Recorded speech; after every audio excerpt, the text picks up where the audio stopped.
Bismillahirrahmanirrahim. Assalamu alaikum, dear students. Today is the lecture number 5 of BBA semester 4, Business Communication. Today the topic is being discussed here. Anticipate misunderstanding in business communication and apply effective technique in an effort to avoid these misunderstandings. So, misunderstanding in business communication is both the giving of information to someone and the receiving of information from someone.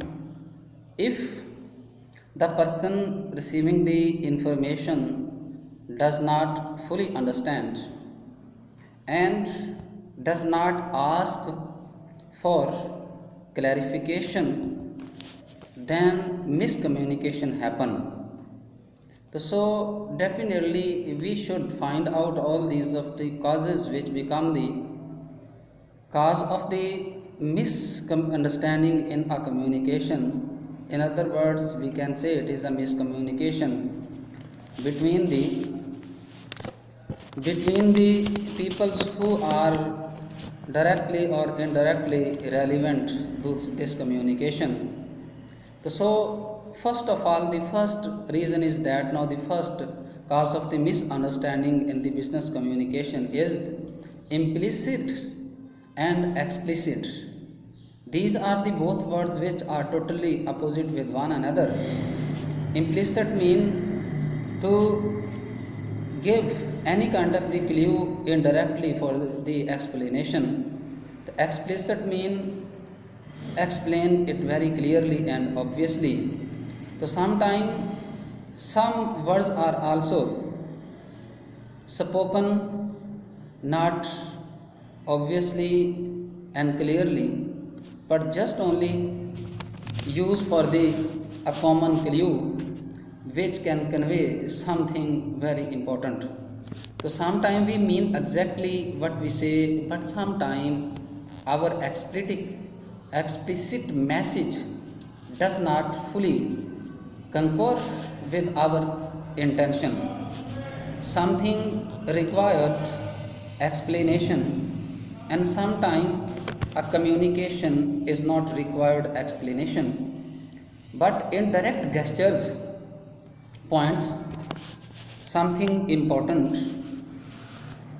Misunderstanding generally stems from a misalignment of implicit and explicit meaning between sender and receiver. So phrasing your message in an explicit manner to prevent the miscommunication. And now the second cause of the misunderstanding, written versus verbal communication. Definitely there is a huge difference between the written and verbal communication, because written communication can also be proved for the witness laterally, and verbal may, in the time of the communication, fast communication and technology, it is possible for us, but written word cannot be removed and also can present for the further explanation when need arises. The carrier of message or the channel is another common cause of the miscommunication. Verbal channels like telephone and voicemails, these are also become the source of the miscommunication and misunderstanding. So these are the channels which are better carrier for the implicit meaning, while written channels like email, letters and other forms just like the memo and other source of the writing for the explicit manner, for the explicit communication, because explicit means already explained, already explained clearly. There is no need of the any explanation for this. So the number 3, competitive conversation forms. So many of our conversations takes on counter reproductive या counterproductive form in which each side is merely out to seek status. Different person have different tastes of communication. Someone is a good storyteller and cannot be a good appreciator, and someone can be a good orator and cannot be a good writer. But there would be something wrong when a person go against his natural ability and try to indulge in the other activity. Expressions or of every person cannot be a all-rounder. If your ego is invested in your argument, you are not able to change your mind without losing your face. So definitely a person cannot be all-rounder. If he is expert in one field, so possibly he has no any kind of the experience in the second field. Even this field may be would be closely relevant to the first one. Then now the number 4, negativity bias. It is our mind tendency to intercept. It is our ability to give the meaning of any kind of the word according our mind making या mind thinking.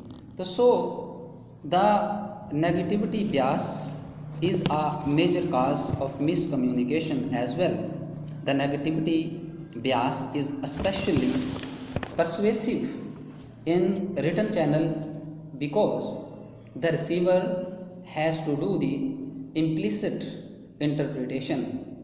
There is no need of any kind of the ambiguity, because when a person who is always going towards the pessimism or the negative aspect of the communication, so it is the fault of the recipient or the audience.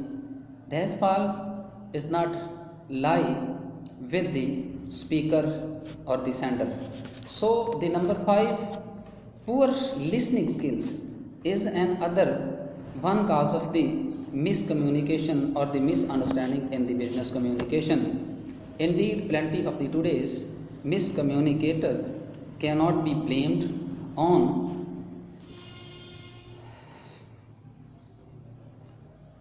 real ability to focus the situation.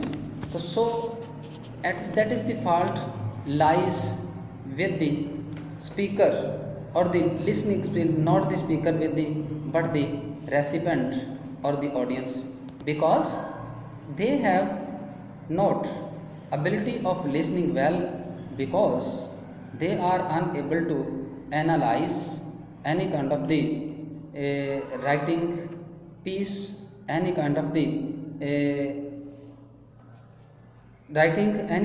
writing which they want to analysis. So now the number 6 is that the speaking skills.